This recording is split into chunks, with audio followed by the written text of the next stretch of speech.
Hey everybody, welcome to another episode of AniSaturday. I am Matt and I am here along with... John. This is actually our Halloween special, and we are not so delighted to talk to you about, what is it? We are the Darkstalkers. Stalkers. I'm a trouble man. Trouble Miles. Oh God! So we are talking about Darkstalkers, the American cartoon based on the Japanese video game that people liked the video game. People did not like the cartoon. Now I have no experience with this cartoon. You have it on DVD, John. Okay, so you just told everybody in front of the entire world that, John, you have a hard copy of the entire series run of the Darkstalkers cartoon, Saturday morning cartoon. I could have told people that is an accusation, my friend. I could have told people John walks around naked under a trench coat, and he would have been like, "Thank God you got the heat off me with that Darkstalkers cartoon." Yeah, no, I don't want anyone thinking that I do anything like super weird. Uh, so yeah, you have this on DVD. ¿Por qué? Why? So okay, so why do I have the entire run of the Darkstalkers Saturday morning cartoon? No, to tell you the truth, it was really just because I was on there was one summer like 13 years ago, well after any of this stuff was a part of our lives, and I was on like a crappy Capcom cartoon kick because I had found online secondhand like for $7 was the whole run of the Street Fighter cartoon, and then it was one of those things where I didn't even know the Darkstalkers cartoon existed. I'd been a fan of the games for many years, and then in looking into the Street Fighter cartoon, so now I've told on myself that I actively sought out the entire series run and hard copy of the Street Fighter cartoon. So I've compounded my sins. Well, no, but then but here's the thing. So you're a huge fan of Street Fighter more than you are of Darkstalkers. Although compared to myself, you are the Street Fighter and Darkstalkers guy. I have very little knowledge of Street Fighter and definitely not of Darkstalkers. We've played both over at our Those Guys Play channel. We've gone up against each other one-on-one for Super Sleepover. In both, I think Darkstalkers was actually last year's Halloween special over there. But Darkstalkers 3 in particular. But what I'm getting at here, though, John, is I was under the impression you were someone who saw Darkstalkers on TV when you were younger. I did not know that wasn't the case. That's actually interesting to note. So yeah, you were, but you love Street Fighter, so of course you would seek out that series.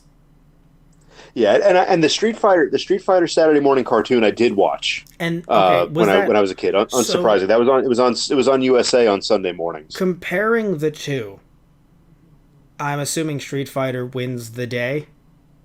Yeah, Street Fighter is the less bad of the two cartoon series. In fact, the Street Fighter cartoon even had its moments, despite the fact that it followed in the continuity of all things the Van Damme live action movie, although it took some liberties with that too. I don't know why, but all right.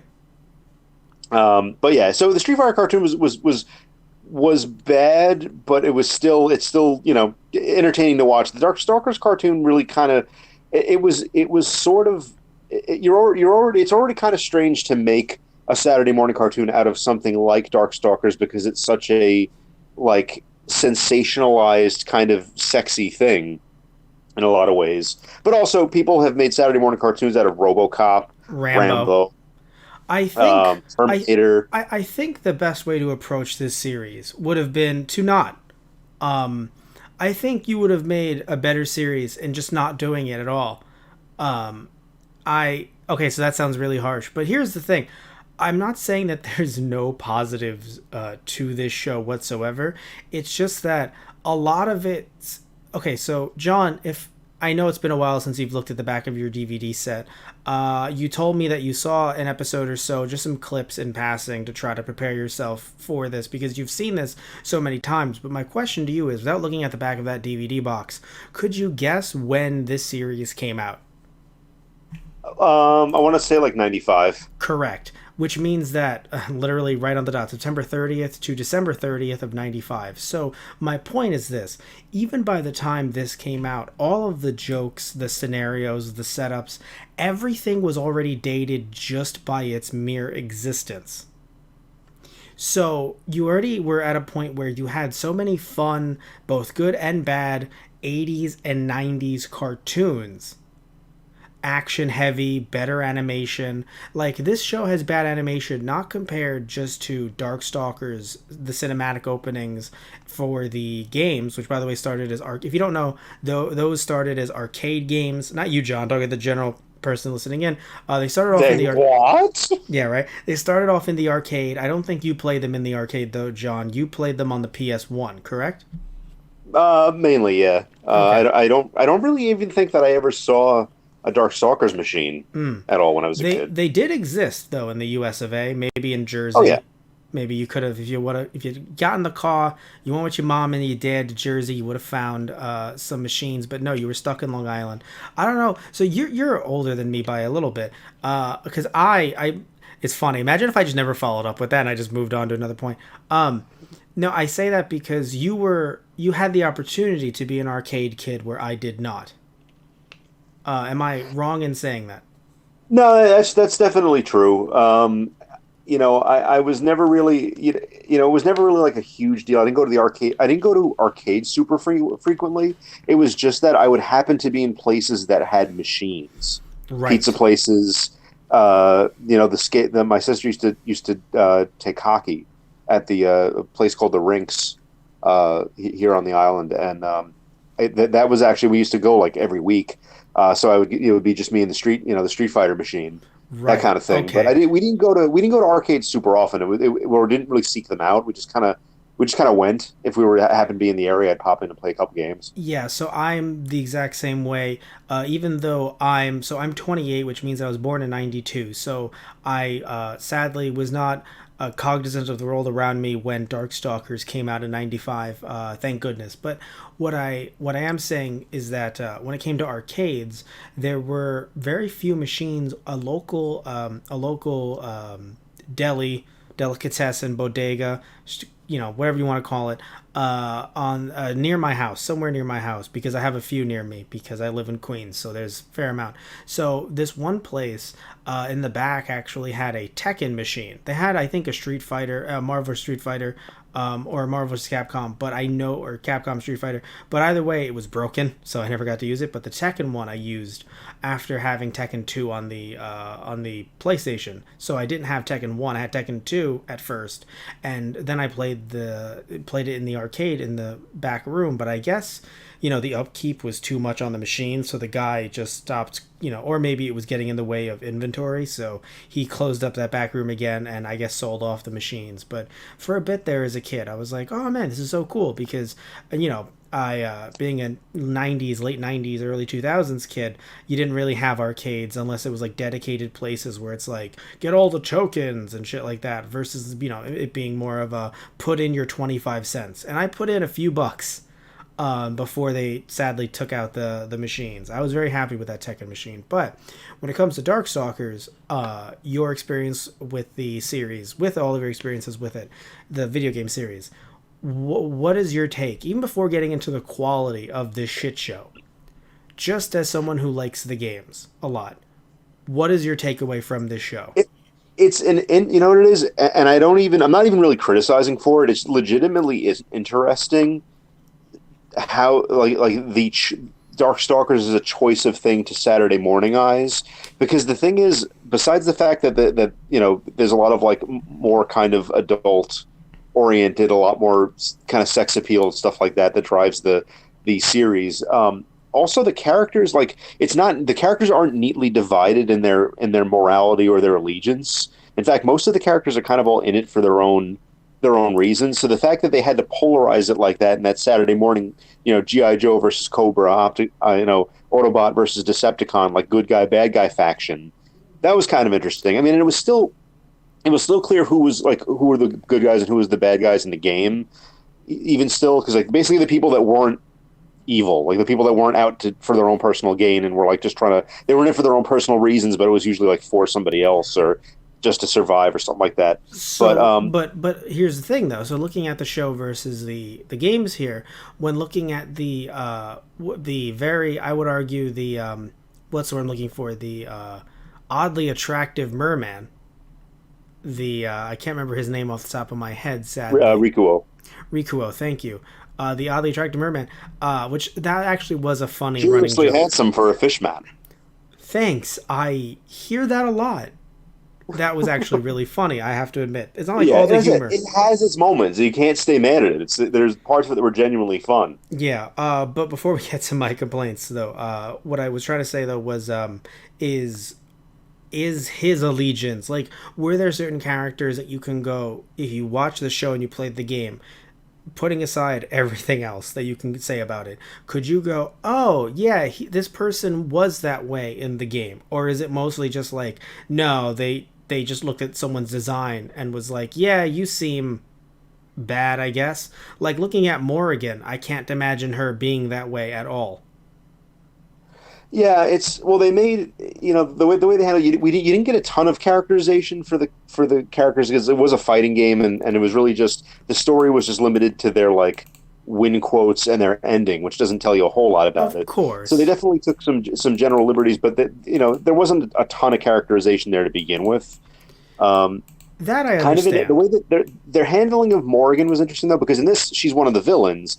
In the game, she's probably the closest thing it has to a protagonist, but not really because she's like the nominal good guy. It's just because she's kind of the poster, the cover girl for the game. And again, she Morgan is basically neutral in the fact that she's just a succubus and is just trying to, survive and have a little fun in the process. I do have to say, Um, oddly, despite so I don't know about her as a character in what she was doing in terms of being an actress, but I have to admit, with what I know also from Felicia being kind of another poster character, poster girl for the series, some of her interactions in different types of Street Fighter media, some of those crossovers. yeah. I feel like that actually was a great way to position, a great position for her to be in, as I'm basically the good guy here, training the, by the way, the little boy, brand new character, not in the games. His name was Harry Grimmore. Yeah. He was not in any of the games from what you've told me. No, For he's some completely an invention of the cartoon. for some reason they thought you should put him in. See, this is the problem with the show. I said I was going to wait till I get to my criticisms, but here we are, at least with this one.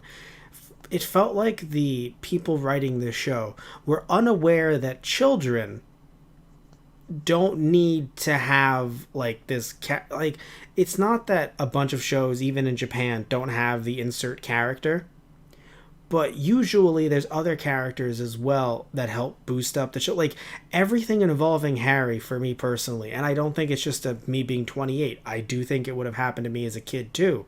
You sat there and you were like, yeah, I don't care. Yeah, I think the intention was to have him be like a point of view insertion character for the kids in the But audience. no, that's what I'm But saying, the but thing kids is, don't need it. if I'm watching, like I said, if I'm watching a cartoon or I'm watching a show like that, the thing is, I'm not imagining myself like hanging out with these characters. I'm actually imagining myself being them. So like, Thank you. I don't really need a point of view character. Like, you Thank know, you. to extend the metaphor, I would imagine myself as the sexy fishman. Yeah, no, that checks out. Really, you wouldn't be Tal Bane? Oh wait, no, that's true. Okay, that's tough. Okay, so let's just call these different aspects of my personality. But Tal yeah, no, Bane, I Bigfoot. would be Talbane before I'd be Rikuo though. Yeah, Bigfoot, Tal Bane, Rikuo. Um, so my thing is this, right? I also feel the same way. I imagine myself either, if I am going to, either as the characters or just being in their world, but like a fly on the wall, not necessarily, like you said, hanging out with them. And I would argue, I feel like that's true of a lot of different shows. Like you look at something like Dragon Ball Z, people were like, wow, I want to be Goku, not, oh, wow, I want to be Gohan for some Hanging out reason. with Goku, yeah. Yeah, no, it's And like, like yeah, the example that I always think of is like Spike from the original Transformer movie, or like Megan from My Little Pony, the original My Little Pony, where it's like, they feel like they have to put a kid in the show or kids won't be interested, and that's Star just not Trek, true. TNG. Oh, yeah. Yeah, You know, exactly, exactly. Which we also do a series here, Star Trek Thursdays, What the Trek, and we you know you and I talk about TNG, and you know Harry feels very much, especially towards the later half of the series, very much like Wesley, well, yeah, you because got the precocious point of view kid character. well, no, I mean Uh, more so literally putting it like, look, he knows wizardry. He's learning about magic. That's fine. But how the fuck do you know how to program this alien spaceship? You know, by that point, I'm kind of sitting here and I'm just like, man, it feels like the writers were like, it's a cartoon. We don't have to think of anything. Yeah, yeah, and a lot of it, kind of just ready made tropes and things like that, especially with some of that, because they have to make it where the kids, not only is he hanging out with the heroes, he's like super cool and super powerful and talented, and he's just, just he has these powers he never knew he had, and he's just discovering it and things like that. Which again, I understand the logic of them putting a character like that in, but like I said, I just don't think that the intended audience really thinks like that. Yeah, no, I don't think any of the kids were like, you know what we want to see? Some fucking kid. Like any kids that were like, I know you can't do this on network television, but any kids that were playing these games in arcades or on the PlayStation were sitting back and they were like, "Man, I want Morrigan to rip Rikuo to shreds. I mean just rip him in half like what's his Like a Juggernaut did fish to stick. Deadpool. Like Juggernaut did to Deadpool, just rip him in half. And it's like, well, you can't do that on UPN. I get it, but because you can't do that, you've already lost the interest of these bloodthirsty rapscallions, these little rugrats who had, again, just truly have a thirst for blood. Because if you're playing a game like Darkstalkers, you're like, I want to see the monsters fight, and the show was like, sparingly, you will, and we were, and kids are like, oh great, I will sparingly see them fight. Perfect. So, That's so exactly what I wanted.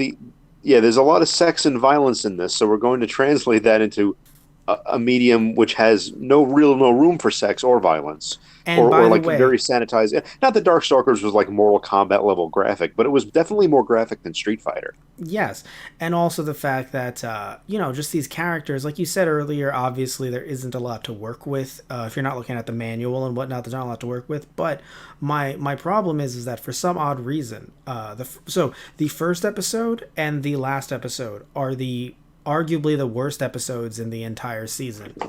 Out of the Dark and Everyone's a Critic. Now, the reason why is because Out of the Dark, the initial one for me, was a problem because you introduce all these characters, and for reasons that, again, just seem extremely fucking lazy, everyone has an accent that they're clearly putting on that they lose throughout the series, some of Yeah, them. because like Street Fighter, they're all from different countries, so they really just did like very very broad cartoonish impressions of those accents. Which some of them I'm like, okay. Other ones I'm like, wow.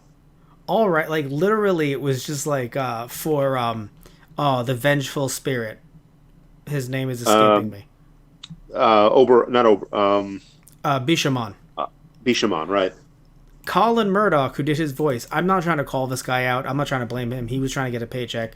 And I'm pretty sure he's been in some stuff that we love because all of these actors are from Canada and they've been in a large amount of really cool shows. So I'm not blaming him personally. But oh my God, dude, he was literally switching his L's and his R's. And if you see this man's face, he is the whitest man.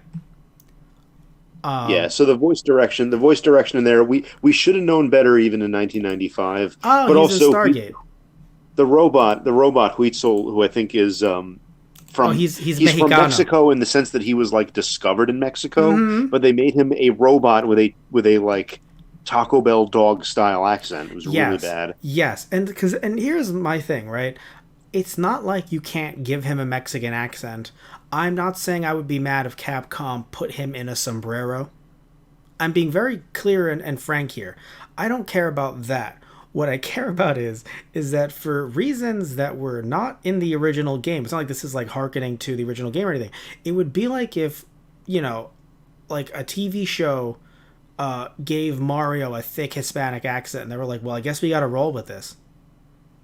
You know, like the Italian stuff, that's, half Martinet, half the original series, but also Lou Ferrigno a little bit. Not Lou Ferrigno, Lou Albano. Lou Ferrigno playing Mario. That's hilarious. Can you imagine? Hey, Paisano. Uh, but Oh, no, but just Andre the Giant playing Mario. Uh, no wait, wait. Who's taller, Andre or Lou Ferrigno? I think it's I Andre, think right? Andre. So yeah, so wait. Yep. So then if Lou Ferrigno is Mario, then Andre is Luigi, or vice. Yeah, Andre is Luigi. Hey Mario, like with that thick French accent. I'm trying to think of some good Princess Bride quotes right off the top. Oh right, he was. I forgot that he was in that. I don't know Oh how yeah. we got here, but what I do know is that all of them had awful accents that again were like they were not in the original text. It had no reason to be there. It's one of those weird things where it just kind of sprung up out of nowhere for almost every character. When, at least with Mario, whatever accent you would potentially give him, he's a human, right?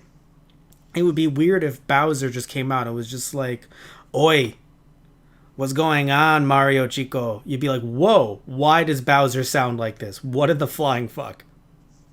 And I know it's probably just intended, like I said, to be shorthand because like oh she some of these characters are from these countries, so we'll make them sound like that. I mean, like, I can appreciate that much, but again, not all of them have accents connected to that area. Like I said, with the Well, robot first, no. example. But here's the thing: all of them are white. That's the first thing. All of everyone on this cast, if I remember correctly, from the research that I did, I'll do more research again before like officially calling it. But Well, yeah, I don't think there were any people of color on the cast. no, so that's the first thing. Look, again, there are some times when you're like, but like, I'm not saying that there can't be exceptions to rules here, but when it comes to these actors doing all of these different accents, I was just sitting here and I was like, but why? Because even then, saying like, oh, well, she's a succubus, so she has to be from Scotland? Okay? Yeah, Like, yeah, it was a even Scottish. taking, She has a Scottish accent, which, even, and to be fair, I think she did have a Scottish accent in Marvel vs. Capcom 3, okay. which is a bit more of a legitimate thing, but it was a much better handled accent. Yeah, they Mm, were not bringing their A game to it. She sounded like something out of Shrek. yes. And my thing, too, is that, like, again, if, even just removing race from it, the accents were either not good, sometimes they were lost. Like, Tal Bane, I had no idea what accent the actor was trying to put on for Tal He Bane was supposed because to be British. I I wish I knew that. Sometimes he just wasn't. And I Yeah, was it's a case of me accent slipping. Like sometimes the eh. character is that they're all Canadian, I think. You know what So they're sucks, by not, the way? you All know, of them they're, are good actors. I've looked up what they've done, and oh, outside of absolutely. Scott freaking McNeil is in this, and that's how, really all. Captain McNeil. Scott McNeil was a lot of characters in this. Actually, how do you he know him? was Raptor. He was Rikuo, and I think he was on Akaris too. Yes, he was. But John, how do you know Scott McNeil? Like, what have you heard him in? He was in. I mean, the first thing that I actually primarily remember him from was the Conan. Speaking of weird things to make Saturday morning cartoons out of, the Conan the Adventurer Saturday morning cartoon series. He was a bunch of characters in that too. I was never a Beast Wars guy, Mm, so that's probably where most people probably remember him from. I mean, he's got a pretty long resume, but yeah, right. I think Beast Wars and Dragon Ball are probably his most favorite, like his most high profile things that people remember him from. Yeah, so thank you for But bringing he's that done up. a lot of stuff. Yeah, I remember Thank him you. Yeah. from Conan. Yes, so thank you for bringing that up because yes, the Transformers franchise being a huge American franchise for years now, I'm assuming yes, a lot of people would know him from. You said he was in Beast Wars. Let me see here. It doesn't show him being in Beast Wars. He was Rat Trap, I want to say, or Waspinator, Hmm. or both. All right. Well, I don't see that here, but I'll take your word on it. What I But can tell you is I'm not the Beast Wars expert. I'm a Gen 1 Transformer purist. Well, no, I say because he is in Armada. He was Jetfire. He was Backstop and Snarl in Cybertron, and in Energon, he's Jetfire, Strong Arm, Omega Supreme, and Autobot Guard. Now, And then speaking of sometimes he sleeps. yes, sometimes yeah, right, which is very hard because he's in a lot of stuff. He was also in Fullmetal Alchemist. He was Hohenheim. Wow, shit, I know he's Hohenheim, and also by the way in Dragon Ball, like you mentioned before, he actually was Piccolo earlier on. So before, basically, when Funimation had the license, but they were. Because here's the thing. So, John, strap in for this little fun little thing. So, early on, people call early Dragon Ball Z the Ocean dub. However, Ocean is just a company that dubs things, they don't have the license to stuff. So it's a shorthand term that people came up with, but people say it like, oh yeah, it's the Ocean version. It's like, well, Funimation and Saban were working together at that point, and they contracted the Ocean Company. So that's where we heard, before Piccolo was taken over and a bunch of other characters by Chris Sabat, when Funimation, they realized it was much cheaper to do stuff in-house in Texas. When they were contracting over to Canada, that's when he was Piccolo. And he was a bunch of other people as well. But yeah, early on, he was Piccolo for like maybe 60, 70 episodes. And that's the first time I heard him because that's when I first started watching Dragon Ball Z before they made the transition. However, even once they made the transition, in the US, we got Funimation Dragon Ball Z new voices. In other places, like New Zealand, some parts of the UK, they actually kept that dub going. So in other parts of the world, their version of Piccolo is the same guy for the whole show. And that's what's really funny, is that, you have people being like, oh yeah, Piccolo, you mean, Scott McNeil. And like now with the internet, people should know that Funimation, for the most part, did the show. But yeah, there's other regions that had the whole show done with his version of Piccolo. So it's not like he lost any work, funnily enough.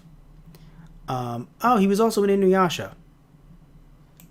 Yeah, so he's a name. He's probably one of the more prominent names in voice acting, which is weird because it's such a the cartoon was the Darkstalkers cartoon would seem to be such a low budget Well, thing. this was But '95. really This some was, high power names. but this is '95, early in all of their careers. True, They true. survived Darkstalkers. Darkstalkers didn't get the heavy hitters. Darks is a career maker. Well, yeah, No, no, right. Lisa Ann Bailey, she was Felicia, and also she put on a voice for Ko I Sen. think she's Chun Li. I think in the later game, the voiced Street Fighter games that were I later. I think. believe you are correct. Is she?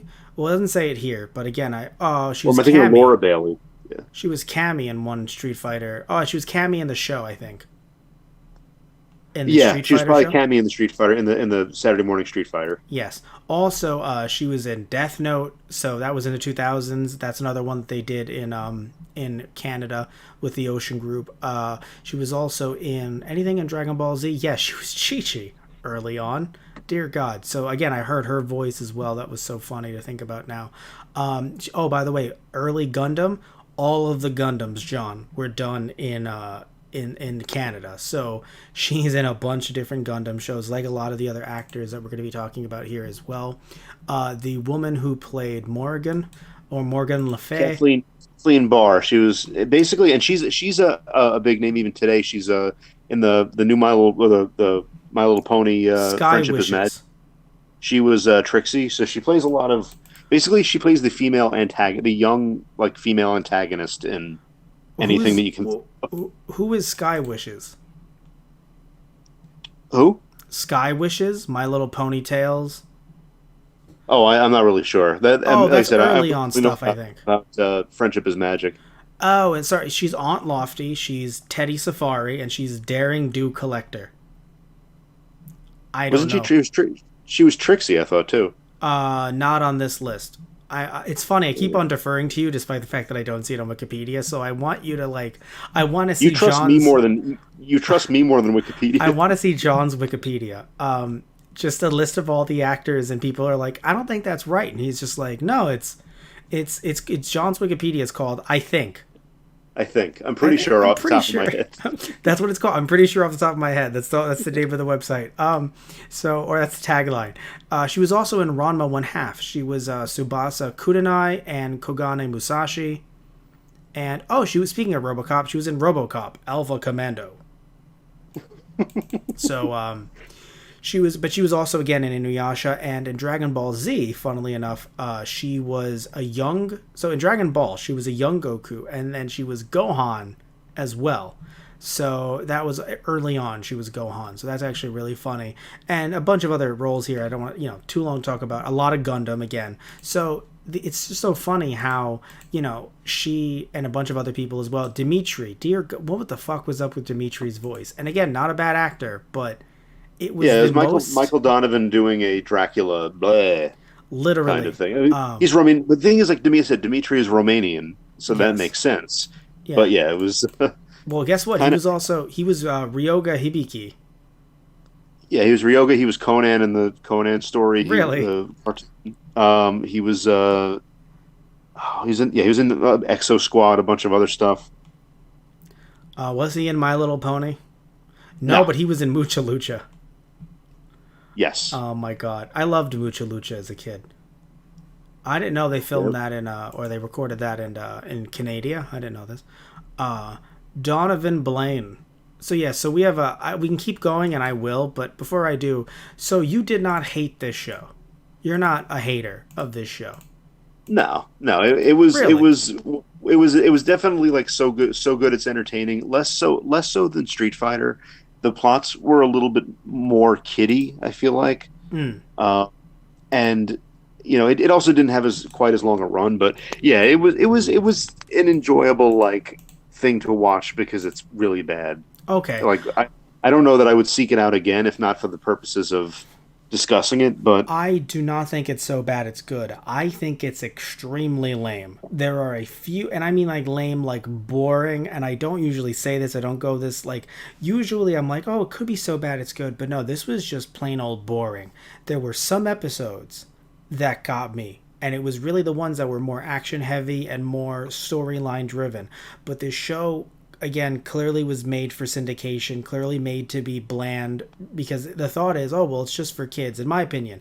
And I'm sorry if the writers are like, no, this is our this is our Mozart, this is our our magnum Shakespeare. opus. Thank you, our magnum opus. Thank you.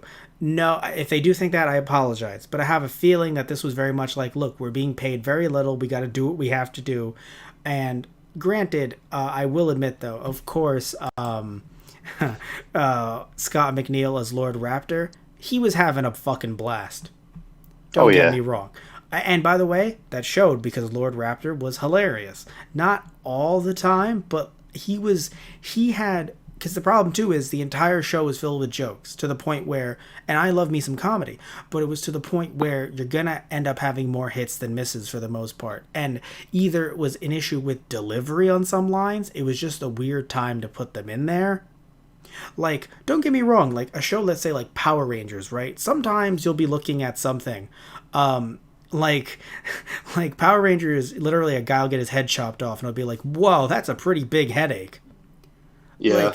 Like don't get me wrong, they'll do some shit that'll make you go damn.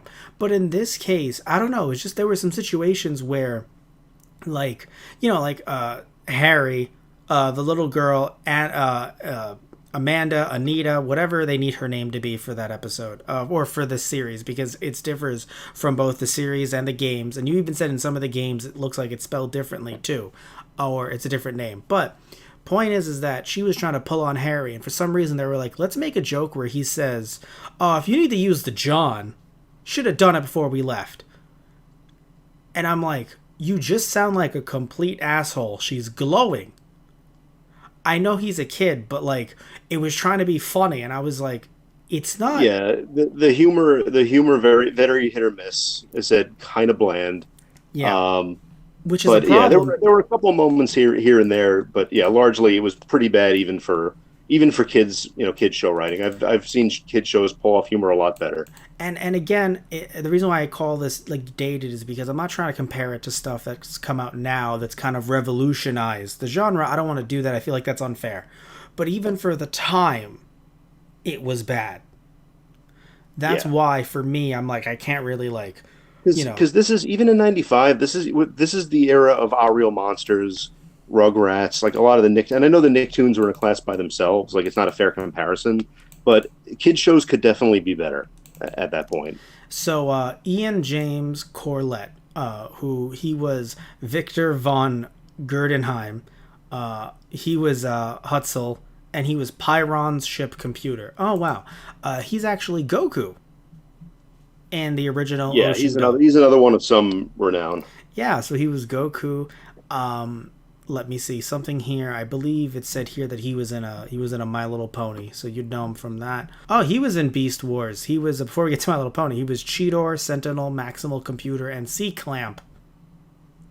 All right, but he was Silver Shill. I don't know if that means anything to you, John. No, no, and honestly, even if it's the ponies that I'm familiar with, the Friendship is Magic. There were so many characters, Oh, okay. like so many, especially one-off background characters that I can't keep track. Right, right. So, but yeah, so that's my issue with this show overall is that what I said early on, I stick to it. You could have just not made this. It's like what we could just not. That's an option too. Well, yeah, because like, look, if this became popular, kudos, right? I'm in the minority here, but this is something that I feel like you don't have to be a fan of the series to go, oh, this is not good. No, Like, no, yeah, just on not even that as bad as a Darkstalkers adaptation. Just overall.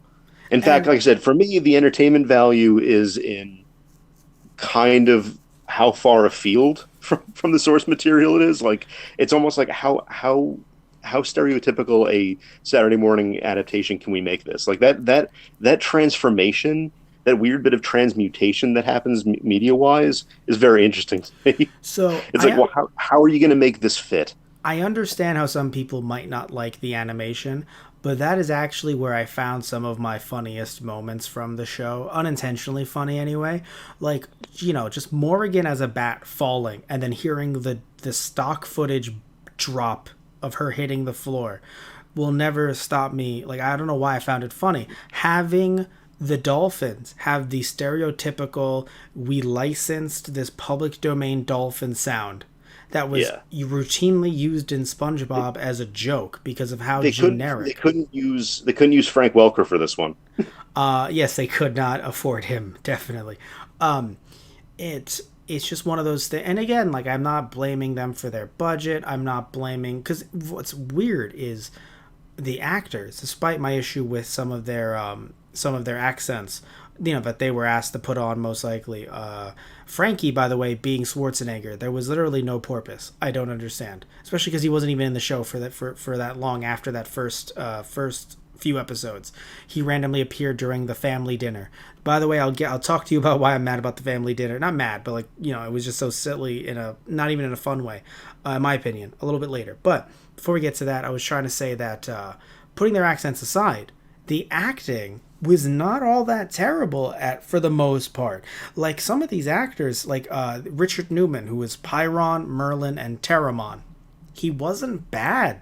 A lot of these actors were No, not he's got bad. his villain. He's got his villain down cold because it was almost the same voice that he used for M. Bison on the Street Fighter cartoon. So Right. he was kind of able to just copy and paste that. Yeah, that's the thing. It's not like even though a lot of these seemingly, in my opinion, were very much like a one take, we don't have the studio for long. Seriously, we don't have the budget to do anything that we're doing right now.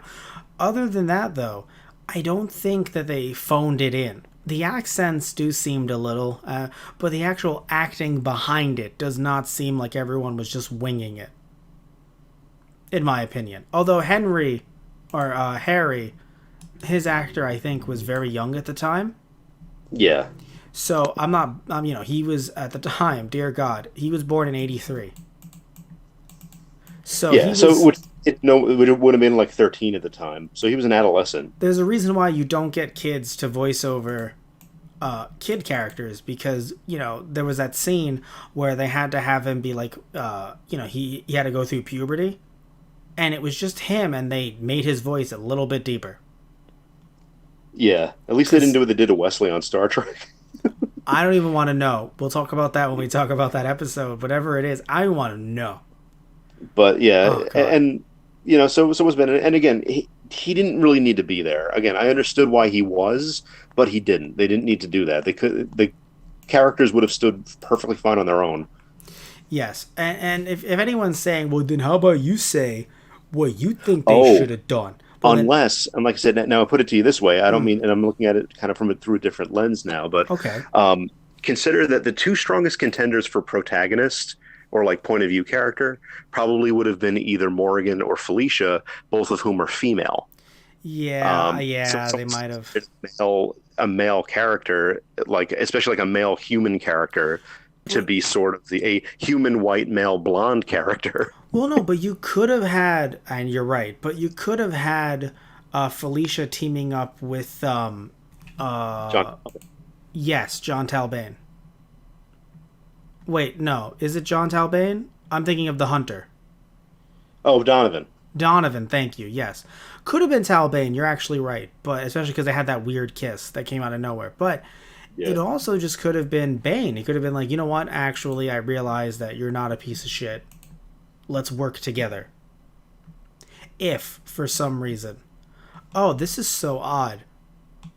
Okay, this is very weird. I don't know how this happened. I don't know if it's the same agency or what. Gary Chalk played Donovan, right? hmm He is in Freddy versus Jason. He plays Sheriff Williams. Okay? Not weird at all. But something that I saw before that I didn't say that I was going to make a joke about. Kyle Labine, he's Harry. He is also in Freddy versus Jason as Bill Freeberg. What are the odds that two Darkstalkers alumni, one that was 13 at the time, both end up being in Freddy versus Jason? yeah. That is, I did not know that. That is very weird. That's a It's small, strange world. the what the Matrix is glitching. The Yeah, simulation is glitching. seriously. So anyway, but yeah, what I know you mentioned that some of these characters, like what could you have done, because again, there wasn't any characterization in the video game, but would you have gone where they went? Do you think it was a smart way to go? I mean, if they absolutely had to do, if they absolutely had to do I it, heard you were I like, look man, you're putting a lot on me right now. so no, like I said, no, honestly, like I said, if they insist on doing it the way they did it, probably was as good as could be hoped under the circumstances. Okay. Honestly, like Yeah. I said, if it were me, I would have done things differently. But I also wasn't a cartoon producer in 1995, so No, no, my no. perspective, my I options. I'm not talking about within the lens of the show. We can't do that. They were under a lot of pressure to make something. They were trying to make it for syndication so that it could, be aired out of order. So you can't have too much continuity, which is really bad for a show. For a story like this, that I think you actually do need to live off of the continuity. I'm not trying to knock Street Fighter, but nothing about Street Fighter makes me think, oh, you need to have a lot of heavy story between a lot of these characters outside of maybe the idea of if they're in a tournament you want to know like what round they're in against each other, but like if there's no tournament present, I don't know, I feel like you can have a bit more free flowing stuff going on in the Street Fighter world. There might be little mini arcs, but outside of that I can see why maybe things will be a bit more loosey goosey. But with Darkstalkers, they're all monsters, they all want to kill each other. I feel like it's weird to be like, putting aside all the changes in other ways, the idea of, oh, let's syndicate it. Like, what did you think you had? The Munsters, like, or like the Adams Family? Like, I don't know. I feel like this was, even just at its core, it needed to be what I was trying to say earlier about like, oh, what would I do? Putting aside all limitations of it being on UPN or it trying to be shopped out for syndication, I just think it should have been about the tournament more so. No blood or anything, but like it should have been like, oh, we are fighting for Pyron's amusement. Yeah, because it wasn't like Street Fighter where there was an organized tournament. It was just sort of everybody fighting for their own reasons or their own purposes. Okay, but the thing is, I don't know So, but if you had to change something, I would make it like a weird tournament because you want to make Pyron the bad guy. Clearly, he's the big bad guy for some reason, right? Or am I wrong there? Yeah, he could be like starting a tournament to like draw out the mightiest fighters or some crap, whatever they usually do. Well, no. But who is the big bad guy in Darkstalkers? Oh, it's Pyron. I mean, it's Pyron in the first two, and that's Jeddah in the third one. Right, and this is before the third one, so we're going off Pyron here. So if Pyron's supposed to be the bad guy, like how has this thing been orchestrated? Like, It or they're really just was. I think it was something to do with, and you kind of had to look into like the source materials to really know, but it was kind of just everybody was out to fight the other monsters for one reason or another. And then in the third one, which Pyron wasn't a major player, they were like pulled into this alternate dimension. But yeah, I don't really know. I don't think there any. I don't think really their beef was with Pyron, except for maybe like Dimitri, who wanted power and wanted to become the strongest monster. I don't think it was like M Bison, where they all had like a score to settle with him or anything. see, and that's the no, they don't have to have a score to settle with him. But if Pyron is just like, hey, I'm going to destroy the Earth, and they're like, we gotta fight to get to Pyron. I thought it was something along those lines because at least you could try to do that here. It was just so odd, at least in the marketing material. Maybe not with the actual story, the way they were trying to portray it, but with the marketing material, it was like, these are the good guys, these are the bad guys. For some, characters you loved and thought were sexy, like Dimitri and I guess Morrigan, are now working with the Flame Man, Pyron. Why? I don't know. And also the fact that, Pyron's the big bad guy. Again, according to the show, seems like the big bad guy. We're supposed to fear him. Every now and again, he'll be like, stop giving me sass. But, so he's not going to murder anyone in cold blood, but he's also like, hey, listen, I'm the bad guy. And in the last episode, they bring in his older brother. John, why? Joey Pyron. Joey Pyron of the By the way, is Pyron even from space? He's a fucking fire demon. And yeah, there's no oxygen in space, so what's that about?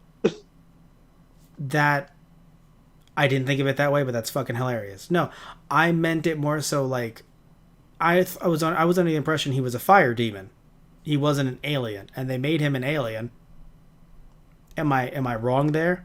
No, he was an alien in the games too. Oh, okay, my bad. Okay, so cool. He's an alien. Well, that much was okay. He was a fire guy, but yeah, he's from space. Oh, okay, perfect. You know what? Good shit. I'm happy to hear that he was an alien. So thank God. But his brother, who I was like, is he from the games? He is not. Harry and Terramon, both characters, not in the original. I don't know how I can compare the two, but they're both right there as characters that were not in the original games. Other than a complete lack of understanding of what kids want ever, why do you think they included Terramon? Oh, Why? I don't know. Like I said, I think to just edit, it's just to add an additional like plot thread to the whole thing. But it just came. Standard like fiction plot thread. I just don't understand. It came off as very much like, guess who's coming to dinner? Oh no, the boss. Why? Yeah. Yeah, off the shelf like sitcom plot that you're supposed to be putting in like an action adventure series. You completely made Pyron a character that and look, I know I probably sound like a nitpicker. I'm just saying that like you're trying to have this guy be the big bad and you just immediately undercut him in your season finale. Granted, again, these are Yeah, meant to be in syndication, but which ended up being a series finale. yes. No, cuz like if they had just switched them and Darkest Before the Dawn was the last aired show or episode for the show, oh, it would have went off like if you took Everyone's a Critic and made it like put it in the middle. Okay, whatever. But if you have Darkest Before the Dawn, and it's weird too because these episodes are listed not just on Wikipedia and of other places as well in quote unquote order. I don't know if they're in production order, which sometimes DVDs put stuff in production order, or if it's meant to be like in order of when it aired. There are no air dates near any of these episodes. So Yeah, the DVDs are seemingly in a random kind of order. okay, because it confuses me because like I know the first one is Out of the Dark, the last one's Everyone's a Critic. It makes sense that the first one's Out of the Dark. They're introducing everyone. Everyone's being risen up from the graves, or from wherever. But it's funny. Donovan's Bane. I enjoyed that one. I enjoyed literally anything with Donovan or with Sen. Anything really just kind of having actual struggles with these that's the thing that sucks. If you keep up with this series, there's certain episodes that I'm like, wow, like you were doing a really good job here, and I really feel like you get it. Maybe not get Darkstalkers, but like you get what kids want in an action adventure show. And then they have Hairball, and you're like, Yeah. wow. Also, yeah, Hairball is also an invention of the show. Sasquatch did not have a son in the game. Well, he didn't have a I mean, son, but there were little hairballs running around though. yeah, there were little Hairball guys. I don't know if those were explicitly his children or what, but No, yeah. no, no. And by the way, her actor, not bad at all. She played the character of a fucking annoying kid frustratingly well. Which is the problem, is that like it's just one of those things where it's like this doesn't need to be here. I'm not saying this show would have been the Magnus Opus if you remove some of the stuff that I'm saying, but it would have at least worked in their favor, and I think they would have even gotten a second season. I do. If you remove Harry, you remove Hairball, and you focus on the action parts of this. But honestly, dude, they couldn't do it. Why? Because their budget was so low. I swear to you, while the jokes felt like they were coming from, the 80s in terms of their relevancy, not the references, just again, just the general jokes and themes, the animation felt like it was like 1966 Spider-Man.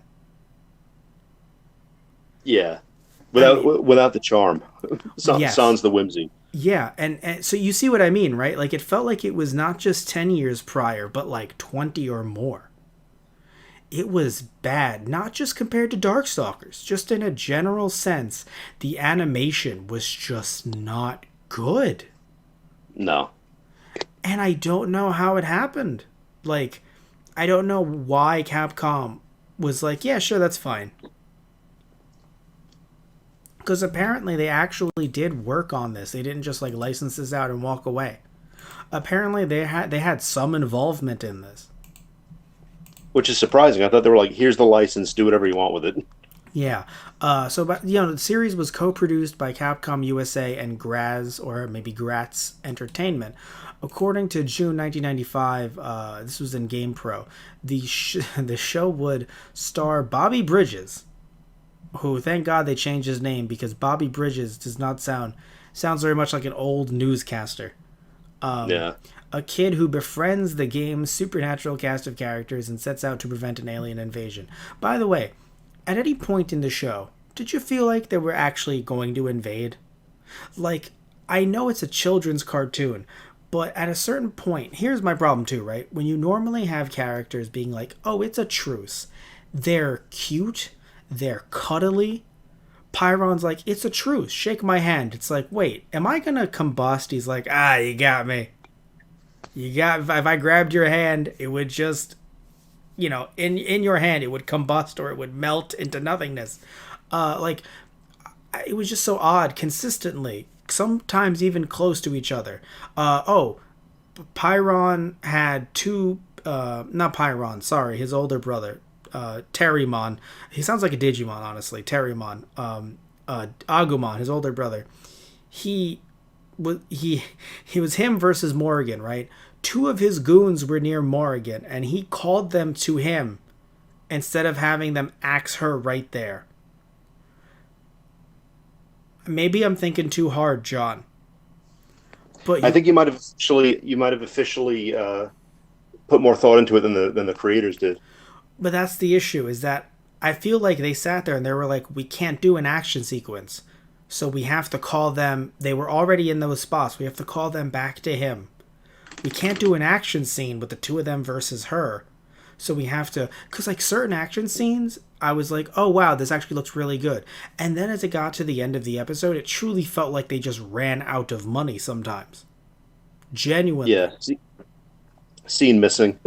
Yes. By the way, as someone who likes the games, you were telling me that all of or most of the moves were quote unquote wrong, as in the just stuff that they just don't do in the Yeah, games? I mean, in the sense that, it looked like Morgan's soul fist kind of just looked like laser beams being shot out of her fists. Mm. Like it didn't really translate very well into the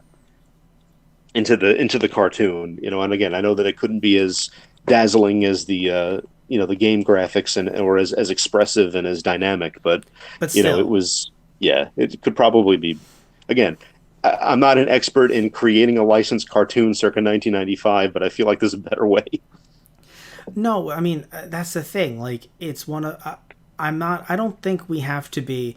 Look, we can criticize a video game if it doesn't look good. I don't think it's right to say, oh, I could do better, because, like, we know that we, in theory, cannot do better. I'm just saying that I can tell you what's wrong, and I can tell you what I would have liked to see. You know, so like Yeah, when it comes to Assassin's Creed, right? Every game, not just Assassin's Creed, every game's gonna have bugs in it, but arguably Assassin's Creed, some of them might have a higher risk of having bugs if everything is rendered in real time. So what that means, John, is instead of having pre-rendered, already set up cutscenes, even not like animated, but like just in their own game's engine, so they actually have things free flowing. So you might be talking to someone and they might be like, the king has been assassinated, and someone will be walking in with like bulgy eyes and a funny face, and they'll yeah. just It, walk in the it takes background. takes a little bit of it takes a little bit of drama out of But here's you the know thing, the no, but it's it's randomly generated. They didn't pre-render that cutscene, so it's you talking with that person. They're giving you heavy news, and people are being randomly generated walking around in the background. And sometimes you have a guy with a funny face. So I can tell you, oh, that actually might not be the best. I understand that it's fluid and that's cool, but it might end up having that. I remember something like that happened. I forgot which Assassin's Creed. A guy's face just didn't load. oh my God. So he was walking around, he was floating eyeballs and a face that was completely like purplish with teeth sticking out, being like, hey, what's going on, man? And it was horrifying. I'll send you a picture of it. Mm. Right before bed. So, no, but seriously though, yeah, I understand where you're coming from, because like I don't want to. I'm not saying none of these people have talent or that they're hacks. That's a bit too far. But it definitely, when it comes to the writing, this is not their best work, in my opinion. No, I would say not. Yes. But I want to talk about some other stuff regarding. So June Ada, she's Capcom's director of licensing, said, or they said, unsure about the gender here, with an enormous built-in audience of young arcade players across the nation and a colorful range of fun but spooky characters who lend themselves so well to animated television, we're confident that Darkstalkers will be a big hit with kids everywhere. That was very lofty. No, it still Very goes on. lofty. Oh, no, no, no, no. You haven't. Oh, you thought this was lofty. Oh, wait till this next one. This show will make it hip to be scared. I guess they're a Wow. big. I guess they're a big fan of American He Psycho. was But news. yes, he really isn't. But they go on to say there's still more. It's this decade's answer to the popular Ghostbusters sensation of the '80s. Honey, no. Honey, no. That's there.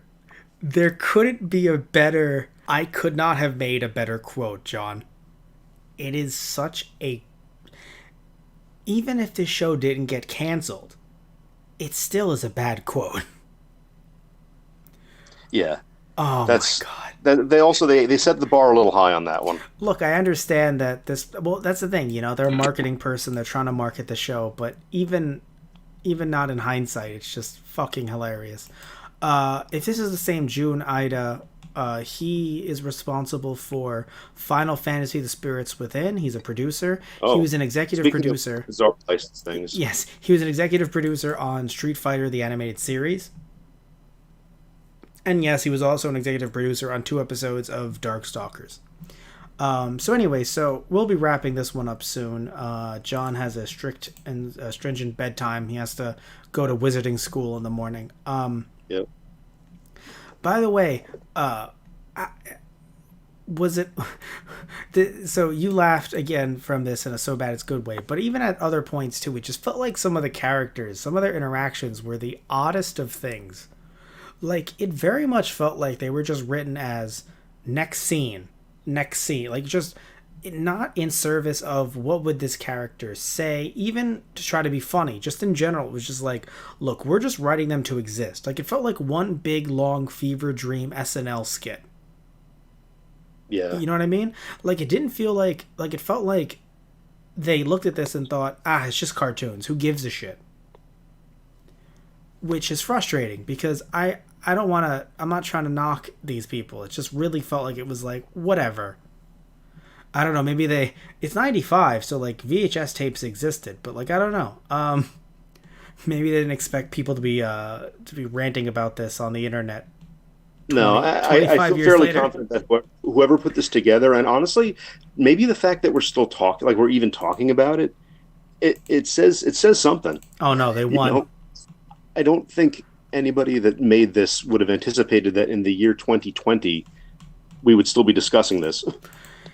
Yeah, but we're only discussing it because you like the games and we needed something for Halloween. Next time we get to talk about something spooky, it'll hopefully be about the anime OVAs because those Oh seem yeah, to no, be. those I would have to actually jump back into because I haven't seen really much of those at all. Oh, you don't have them on. You have I this, but have not one those. V8. I have one VHS tape of Ooh, one episode. dubbed, Yeah. subbed. Oh, look at him, everyone. I don't have any of them. I'd have to track them down. I'm sure they're not extremely expensive. Looks up on eBay, they're like 1,000 a piece. Well, I'm gonna be selling my kidney, Jen. I don't know how much I assume they're absurdly expensive because a growing fan base with because I don't actually know, John. I think they were relicensed actually. The OVAs. hmm This was done by ADV, and I'm sure no one ever touched it again. There's a reason why you got it for so cheap. Oh, oddly enough, though, the music from this show, both the opening, the ending, and even some of the insert stuff, they were good. They were inserted at weird times, but honestly, the music was actually one of the Yeah, best things about this bad. show. It wasn't bad. I like me some Trouble Man. Yeah, no, that was the weirdest thing. Anyway, so I think we'll wrap it up here as it's this decade's answer to the popular Ghostbuster Yep. sensation of the '80s. I'm sorry, June. I feel so bad. I'm not trying to shit on the That's man. look, honestly, aim for the stars. Well, Even if no, you, that's the thing. It's a marketing thing, right? You say that, and then people check it out. The problem is this was not the show to do that. Apparently, some people say this show was aired at 5:30 a.m. on UPN. That's when they fucking picked it up because of how this show was. Even just looking yeah. at a production still, Darkstalkers, Battlestorm, ADV. You look at that and you go, oh no. You're like, and when was this made? 90 what? So yeah, I would not recommend this. Would you recommend this show, John? You know what? If you are a fan of the series, if you're a fan of Darkstalkers, at least check it out just for the bizarreness factor. Hmm. If you're not really super big into Darkstalkers, you can probably give this one a miss. Yes, I'll say if you're a fan of Darkstalkers, get some friends, get some drinks, get some, snacks, and Make your peace with God. make have your last will and testament, have your will set up, and just watch this and have a blast. Because I think here's the thing. I think you could maybe have a so bad it's good, but for me, my tolerance of so bad it's good usually is very high, where I can be like, ah, but in this case, I don't know. I just think that a lot of it is too much bland sitcom talking to each other, trying to one up each other as like a oh mom and dad, and it's just like you're one of both of you are undead. We're doing this right now. Both of you are undead. Yeah. Like, all children stop arguing, and I'm like, when did you become the de facto father? This is a weird dynamic. Yeah, the whole thing was just trying to play into things that were already irrelevant.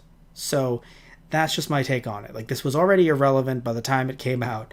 I don't think it hurt the franchise, though. I'm sure someone out there is No, I like, mean it wasn't. And honestly, I'm surprised that Darkstalkers was big enough in the U.S. to rate a Saturday morning cartoon because it wasn't. I don't remember there being any Darkstalkers mania. Well, maybe that's the thing. You might have been out of the loop. You've been out of the loop before. Maybe you're someone who was like so into Street Fighter that like there were enough people, or they were I had trying to both artificially fighting create. game series. What was that? It put Street Fighter blinded me to all other series. Or they could have tried to artificially create a Darkstalkers mania, and it would have been there if the show would have been made on a, either on a better budget, removing some of the characters, or maybe just not thought of as a show for kids. Yeah. But either way, we'll never know. I'll just say though, just from what I know, and John, from what you know, this didn't tank the series. There were more games after this. This No, wasn't. yeah, this I really think that I don't even think this was really a blip on the radar as far Yeah, as the series went. yeah, In fact, I'm sure there are a lot of people in Japan that are probably YouTubing American Darkstalkers cartoon and laughing hysterically. yeah. Because again, like it's just this didn't hurt the series. What hurt the series is when you don't put out more. That's kind of what hurts the series. When you just don't do any more. When you don't even do any like ports of old ones, even though sure, the last time they tried it on the PS3, it didn't do so hot, but it's been decades later. We're on the Switch now. You're telling me that a Darkstalkers collection for like 25 on the Switch digitally would hurt Capcom? Come Yeah. on. Like that's what hurts it. You know what I'm saying? Like what hurts the franchise is not having new installments or even ports of older installments. Just saying, well, let's not even try. I feel like Yeah. that'll hurt it more. Because I'm only saying this because I assume someone somewhere has the hyperbole that this killed the franchise. When it's like, nah, No. not No. making new ones, that'll do it. Like Didn't seriously, even are make a there dent. are there more than 3 on No, consoles? there were really only three games, and that was it. It was kind of after that it was kind of abandoned, and everybody and its appearances were mainly limited to like crossovers. Right, yes, Marvel v. Capcom. And you know what? Maybe Capcom's cool with that. But yeah, so love you all. Take care. Hope you had a spooky night. Just for the record, Darkstalkers 3 came out in arcades and in the US in 97 and 98. So long after the show was canceled and forgotten. And I hope you all enjoyed the podcast today. John and I, again, we were trying to find some of the good, but it's very hard to do that with a show like this, which is, to me anyway, super bland. So, love you all. Take care. Tune in next time. Hope you had a spooky night for Halloween. Hope you stayed safe. And tune in next month when John and I will be doing some more Star Trek for What the Trek. So, see ya. Stay spooky. Au revoir.